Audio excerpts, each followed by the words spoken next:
The KSL Sports Zone and Beehive Meals are honoring people that impact youth sports in our communities. Nominate the youth sports volunteer that you know for the Beehive Meals Hero of the Week at kslsports.com/contest, and then listen every Thursday afternoon to Jake and Ben for the winner. It is the Beehive Meals Hero of the Week. All right, Big 12 had their media days the first of the month, and here we are at the last of the month, and today, I think, or maybe it was yesterday, they wrapped up Big 10 media days. And then we had the usual measuring, we're better than you, that goes on between the Big 10 and the SEC, whose conference is better and blah, blah, blah. So I guess probably wherever your allegiance is where you're going to come down on that. But our guy put on a suit. Did you look this up? Kyle Whittingham. He put on a suit. And he was faced with questions yesterday. He made a statement, and then they gave him questions he had out there. And one of them was about him understanding the rivalry between Ohio State and Michigan. Do you think, and Riley joining us, DJ will be back on Monday, do you think you have to be in a rivalry to understand it? Now, before you answer that, I will say that I had no idea about the level of intensity that the BYU-Utah rivalry has. And really no idea. I mean, I didn't live here. I didn't go to school here, all that stuff. I mean, when I was growing up in Arizona and then when I moved to California, you knew a little bit about BYU because their football program was on TV a lot. Seems like I saw Ty Detmer play a bunch. And didn't know a lot about Utah because they hadn't really come of age as a football program. And then I get up here and I see, whoa, man, this is pretty intense. But how about a Ohio State, Michigan? Does Kyle need to be in it for him to understand it? That's a really interesting question. I don't think you have to be in it per se to understand how important it is to people. And certainly I think Kyle's had a huge experience with a very big rivalry. Now, whether people consider the Utah-BYU rivalry on a national scale as big as, the Ohio State-Michigan, that doesn't really matter to me because I think all the elements of a rivalry are there. Yeah. So I don't think he needs to be in the Ohio State-Michigan rivalry to understand that it's important to people. I mean, we talked to Jay Hill. He already talked about how this summer he studied their first opponent. He studied Iowa, which is their first conference game. And they've studied who else? Ohio State. Yeah, because he knows that they need to win that game. I mean, they understand. They understand what it is. So he said that you can have a rivalry that's just as intense and just as emotional without the hatred. Here's his quote. I just think a rivalry can be intense and emotional without the hatred factor. I don't think there's any place for that personally. I mean, I think that's true. No? Is that softening it up too much? Like, are they going to hate that at Michigan and Ohio State? I wonder how that's going to be perceived in Michigan. Really, I do. And I wonder if people are thinking, he doesn't get the rivalry. We hate them. Right. We used to kid DJ, soccer boy, that when RSL, we'll have Pablo coming up at the bottom of the hour, when they played Kansas City. Now, I think when they won the MLS was in 2009, I think they beat Kansas City, right? No, they lost to Kansas City in 2013. They beat the LA Galaxy for the championship. Okay.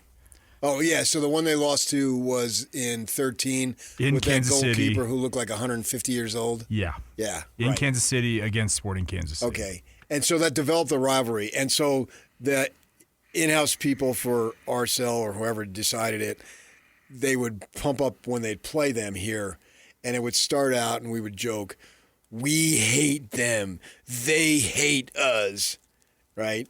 And it's soccer and they're trying to build it up. I think they're in a true rivalry. There has to be a level of hatred. Now, that doesn't mean that you carry out actions against your fellow man that would dictate hatred. But I think there has to be a sports hate. So are we maybe wordsmithing a little bit? Like, is he maybe saying exactly what you're saying, but they're not going to perceive it that way? I'm wondering how it's perceived in Ann Arbor and throughout the state of Michigan right now. Because I don't think Kyle's afraid to hate a rival, but I don't think he's going to encourage violence. No, I mean, at no circumstance under any do you do anything along those lines. Are you whether it's through your mouth, your fists, you cut down trees or poison trees or any of that nonsense? I didn't feel a lot of love between Bronco and Kyle. Because there wasn't any. Right. I think the hate was there. I don't think he was going to punch him. I don't think there was going to be violence. There almost was violence with Suspenders Boy and Bronco. Remember that one? Oh, yeah. But Jake Scott and I were right there. We saw it. Suspenders Boy was in his face. I've never seen Bronco actually. The look. I feel like I can see Bronco's eyes right now. Bronco's fists look like they were welled up. He took a step toward him, so he's coming down, and Jake Scott and I are standing right there. We're not more than 10 feet away, and you can see it on the video. I've got a bright yellow shirt on, and you can see us. And so he's got 3 cops. He's got one on each side, one behind. And here comes that doof coming from the east side to the hash mark as Bronco's walking down that south end zone to go into their locker room. And he's just giving them all sorts of crap. And Bronco looks over, and the look in his eyes, and he took a step. And I thought, oh my gosh. But the cops, the one who was to his left, got over in the way, and Suspenders Boy also melted. Yeah, he was Wicked Witch of the East. Yeah, he was gone. Melted. He did. Oh yeah, he just went to the ground, man. He disappeared. He was did. like, oh. He shut up and just started backing away. It's the Homer Simpson meme where he disappears into the bush. Yeah. He knew he'd overstepped his boundaries. And there was a guy who used to work for Utah as one of their video guys, a guy named Skip Whitman, who was there, and he's filming it too. And he's an employee of Utah. He's since left, gone back east where he's from. And he sort of pushes the Suspenders Boy out of the way and says, "Get out of here." Because, I mean, he's a Utah employee, but he's filming stuff, and so he says, "Get lost, man. You're over the line. You should never do that." But I'm wondering how the people of Michigan felt when he said that. Like, was it too soft? And no one is ever going to use the word soft with Kyle ever. I mean, maybe time's going to heal that. Like, they're going to know how competitive he is, how much he wants to win. We know it here. I know, and the only reason we know it is because the way that he acts and the way that he talks and the way that he presents himself. We know that he's tough. Yeah. We know that he cares, and they're going to see that too. So I think that's just something that, like, okay, so they perceive it as soft now. He beats Ohio State. Nobody cares.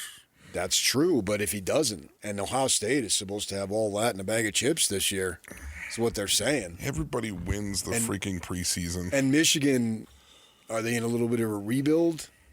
They're in a bit of a reestablishment, I think. Yeah. I mean, they didn't win 9 games. Don't you think last at these blue bloods, though, that you're not, like, you don't really have to rebuild? No, you don't rebuild in the manner that other like teams rebuild, but at a Michigan level rebuild. It's not the same as most of the teams in the Big 12 or now the new Pac-12. I understand that. But I just thought my wife's family is from there, and I've been back there, and I've talked to those people, her cousins and all that. I mean, it means everything. It's so big deal. I know, and I'm a Sun Devil, right? And when we play the U of A, I hate those guys. I hate them. But I hate them during the game. Yeah. I don't hate them today. No, you kind of hate him today. When I watched the game, You're bugged. I gotta have that win. I gotta have that. Gotta win. have it. Yeah, I gotta have that win. Yeah, that's what's great about that rivalry. They've had plenty of seasons when both teams go in there 3-8, and the winner is dancing. Like I can't remember. I felt like there was a run there for a minute in that rivalry where like one team would be 8-3, the other would be 3-8, and the 3-8 team won like 3 years in a row. Where like the team that was not supposed to win won it like 3 years in a row. The classic when the Devils first went to the Rose Bowl, which was the 86 season, so 87, January 1, they clinched like 2 weeks early. They were... So they had already won the Pac-10. Yeah, they were like, they were 8-0-1 back when you had ties, right? Mm-hmm. And they clinched.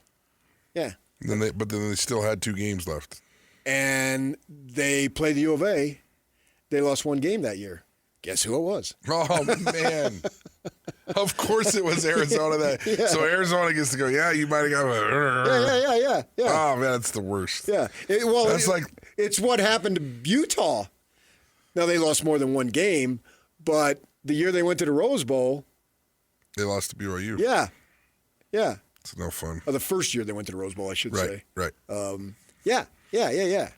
So I think there has to be a level of hatred in the rivalry. I don't want hatred manifest in any form of violence. It's not like he has to manufacture it. Well, so you go up to Utah, and they had BYU stickers in the urinals, and they had the countdown in the weight room on the clock to when the BYU game was. I bet he has the same thing going on at Michigan. I think he better. And the word better get out to the fans. So you think it was a mistake the way you talked about it? For me, no. But I'm wondering how the people of Michigan perceived it. Because he's new kid on the block. He didn't grow up in the Michigan way, obviously.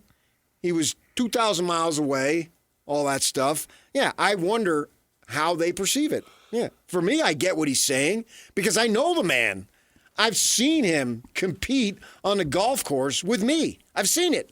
So I know. I don't question his intensity. I don't question his emotion in the least. But they don't know him the way we know him. So I'm wondering when I heard that, I just thought, I wonder how they perceive that. But, I mean, I get what he's saying. Can he come on?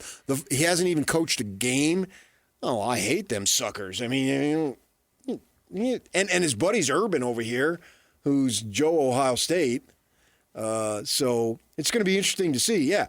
I mean, at that point, I think when I don't have any I have no doubt when they get there, because I think they go into Columbus this year, that he's going to be able to work them in terms of getting his kids all fired up and ready to go. And they already understand it to begin with, because there's new players, obviously, the kids came from most of Utah. them have already gone through. Yeah. And especially if they're local or regional, Mm-hmm. as you know, college football is just gigantic in that area. I mean, it becomes, for many folks, life or death. Yeah.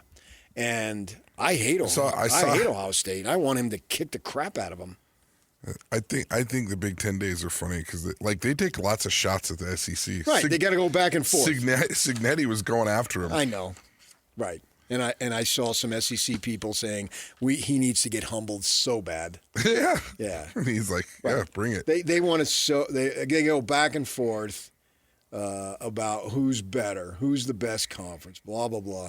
And now the SEC saying, well, it's not just who wins the national title. That's not the only thing. When for years that was the thing. And you got Saban up there. Oh, there's other ways to measure it. Yeah, because you guys have lost. You haven't won. Reframing expectations. Yeah. It's all a big mental gymnastics game, and away you go. I'm not sure who's better. I don't know who's better. Why does my gut tell me SEC's better? Well, I think if you go by pros and then the amount of draft picks, but we'll see if that changes because I don't know that I'm right. I'm just saying my gut tells me SEC's better. People in the business when the NIL was going to start happening, before it happened, they literally called their shots. Coaches, multiple coaches at both places said, this is going to be a knock to the SEC because now everybody can do it. and they're going to lose their stature as far and away the most dominant. And sure enough, that's what happened. That's what is in the process of happening. All right, Pablo coming up next. Stay with us, 97.5 the KSL Sports Zone.